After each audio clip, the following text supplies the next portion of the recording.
At 26 years old, I've been married to my 29-year-old husband for almost 3 years.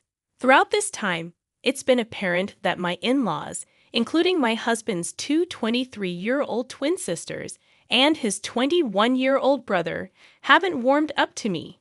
Even my mother-in-law seems distant. I've always tried to bridge this gap, despite not understanding why they seem to harbor negative feelings toward me. Recently, I took it upon myself to plan my mother-in-law's 50th birthday party. Despite my husband's warning that his family might not appreciate my efforts, I was determined to mend the relationship. I'm someone who values connections, and the idea that these people didn't like me for no clear reason troubled me deeply. I meticulously organized the celebration at my mother-in-law's favorite restaurant, where she and her late husband frequented. I handled all the arrangements, from the food to the decorations, ensuring everything aligned with her preferences. Despite trying to involve my husband's siblings, they showed no interest and left the entire planning on my shoulders, even refusing to contribute financially. When the day arrived, my husband and I visited his mother to extend the invitation. To my surprise, his siblings were already there, appearing startled by our presence. After some small talk, I disclosed the plans for her celebration. When my husband acknowledged that it was my effort, not his, she suddenly became cold, souring the atmosphere. Confused, I detailed how I had meticulously arranged the event, hoping she would appreciate my gesture. Instead, she delivered a falsely sweet thank you before informing me that I wouldn't be attending. Shocked, I asked her why.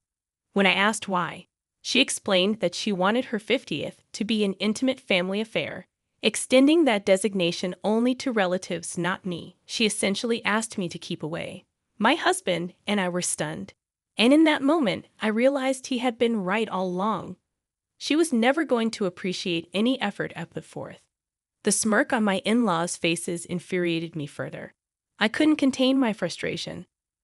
I stood up and bluntly told her to go to hell, warning her that if she showed up the next day, I'd have security remove her. That wiped the smugness off their faces. She accused me of being cold and cruel, but I just laughed in response. I was fed up and made it clear that my decision was final. Her attempts to make me feel guilty by crying fell on deaf ears. I was too enraged to care. On the drive home, I tried to cancel the reservation, but it was too late. My husband seemed uncomfortable, choosing not to comment much except for saying I did the right thing before stepping out for a smoke. He's never been one to delve into family conflicts, and I appreciated him not making me feel worse about ignoring his advice. Since I'd already paid for everything, I canceled the last-minute invites, irking some of my mother-in-law's friends. Instead, I called upon my own friends to salvage the situation and make the evening enjoyable. My husband and I invited some of his friends too, deciding to turn the occasion into our own celebration. We hastily removed the decorations before they arrived and ended up having an absolute blast. I uploaded all the pictures when I returned home today. My sister-in-law texted me, upset that I repurposed the venue for my own use after canceling my mother-in-law's birthday party. She accused me of selfishness, highlighting how much the place meant to my mother-in-law. I don't feel overwhelmingly remorseful about my actions, believing my decision was justified, but I'm unsure if I made the right call. Am I the antagonist for canceling the party after being told I wasn't welcome there? Update. I shared the message from my sister-in-law with my husband and asked if I should apologize to his family. Surprisingly, he staunchly advised against it. In fact, he suggested cutting ties entirely, a significant step considering his family often relied on him, especially financially. He's successful and runs his own company, so withdrawing support meant his mother would have to rely on his less dependable siblings, who frequently changed jobs and leaned on him for money. I tried dissuading him from this drastic action, sensing there might be more behind his decision. Over time, I noticed his family growing distant from him, even during our dating phase. Despite his efforts to invite them over for dinner, they always found excuses to avoid it. I felt partly responsible, fueling my eagerness to build a connection with my in-laws, hoping it would help my husband reconnect with his family. There seems to be something deeper my husband hasn't shared. He's not the type to abandon family. Earlier, he emphasized the importance of family, making this sudden decision, while understandable given my recent treatment by my mother-in-law, highly uncharacteristic for him. I'm determined to understand the situation fully. I don't want him to be unhappy or resentful toward me in the future. I'm really hoping that he'll finally feel comfortable enough to open up and share what led him to take such a drastic step. Now, for the second update. After persistently urging him, my husband finally unveiled why he's decided to sever ties with his family after all these years. When he was 21, his father passed away, leaving his mother, who had never worked, and his siblings, who were all in school, dependent on him. With the inheritance his father left, it wasn't enough to sustain them, so he took on the responsibility of becoming the family's breadwinner. He toiled tirelessly day and night until around 23 when he secured investors for his startup. His success propelled him from just scraping by to thriving financially. However, his family began to grow lazy and materialistic, heavily relying on his newfound success. Despite feeling obliged to support them in his father's absence, he noticed their dependency increasing. Additionally, they treated his past girlfriends poorly, convinced that outsiders would distract him from his familial duties.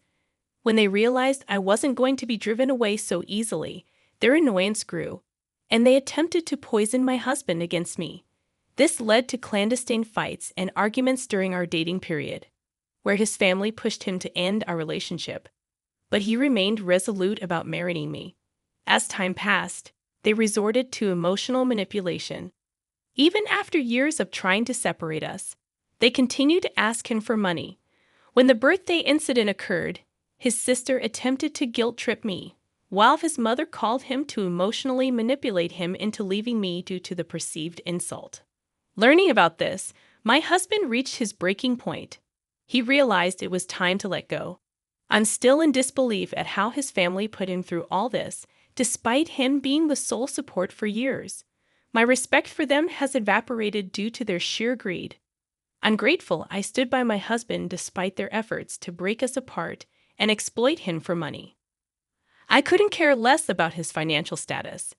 My love for him stems from who he is, not his bank balance. Knowing the entire story now, I'm astounded he endured this and kept it hidden from me for so long, trying to shield my feelings.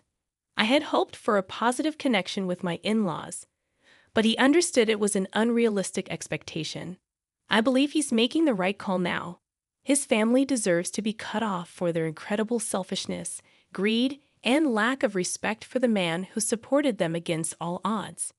In today's update, my husband finally made the call to his mother, informing her that unless they change their ways, he doesn't want to hear from her or his siblings. They'll need to find their own means of income as he won't support them indefinitely, as I had anticipated. Predictably, their reaction was explosive. Even without the phone on loudspeaker, I could hear my mother-in-law screaming at my husband. Their argument echoed through the room, as I was present while my husband conversed. Predictably, my mother-in-law attempted to shift blame onto me, accusing me of influencing his decision to sever ties and disrupt their family. She even asserted that my husband shouldn't allow himself to be swayed by his wife, which struck me as ironic coming from her. My husband defended me vehemently, emphasizing that his siblings, as adults, need to secure stable employment instead of relying on him. She resorted to accusing him of letting wealth and influence get to his head, insinuating that I might be the one manipulating him into cutting ties. It was a classic tactic: manipulation and emotional blackmail to maintain control over him. However, I refused to let this manipulation continue. Seeing my husband growing visibly distressed and teary-eyed due to their tactics was difficult.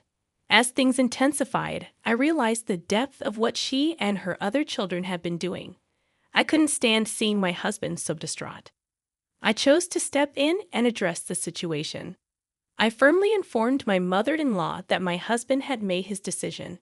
If she and her children didn't align with our expectations soon, they risked losing his support indefinitely. The choice was theirs: respect us and remain in our lives, or persist in their materialistic and selfish ways and be cut off completely. After asserting this, I hung up, muted notifications on my husband's phone to grant him a break from their messages, and allowed him time to calm down. We put our phones aside to watch a movie and distract ourselves. In the next update, after enduring harassment, my mother-in-law turned her attention to me.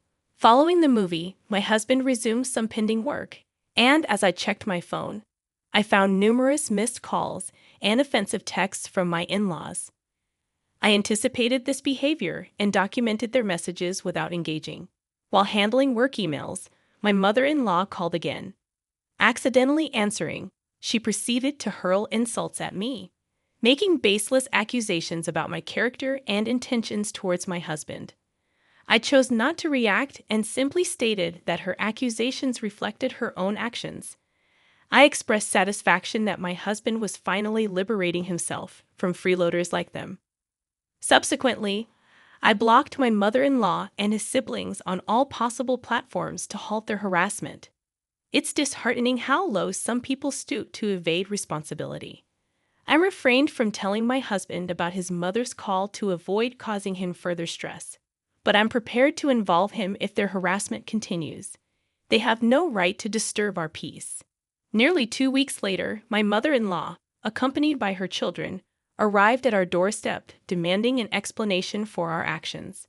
Despite protests that I wasn't family and shouldn't be present, I stood my ground, reminding them they were intruding under our roof and had no authority to dictate my presence. I was caught in a difficult situation when my husband's family showed up, bombarding him with accusations and insults. Seeing my husband's distress, I stepped in. Knowing his gentle nature, I knew he wouldn't defend himself against their manipulative claims. I urged him to compose himself while I confronted his family. They launched into a tirade, accusing my husband of abandoning them for my sake and claiming he was neglecting his familial duties just to please his wife. Their words were a storm of accusation and disrespect. I couldn't stand by as they berated my husband, accusing me of being a gold digger and him of being selfish. My patience snapped.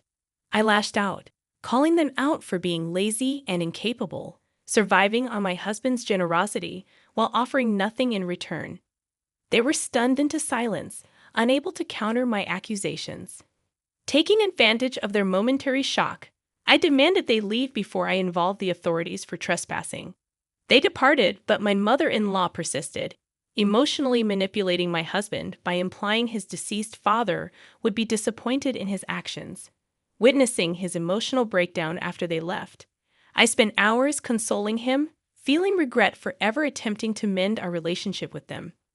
After their departure, I ensured they had no way to contact us and suggested we seek legal advice, knowing they might continue their harassment. Sadly, my prediction was accurate. Within days, my mother-in-law sent a legal notice, falsely claiming my husband had embezzled funds from the family estate to start his business. This false allegation tarnished his reputation and affected his company. However, we fought back. It took nearly 2 weeks, but we disproved their lies. They were found guilty of defamation, resulting in a hefty fine against them. The rest of the family distanced themselves from their deceitful actions, and my in-laws, previously reliant on my husband's support, now scrambled to find jobs to sustain themselves. This episode, while challenging, allowed us to break free from their toxic grip. My husband and I are happier without their influence, and I'm determined to keep it that way.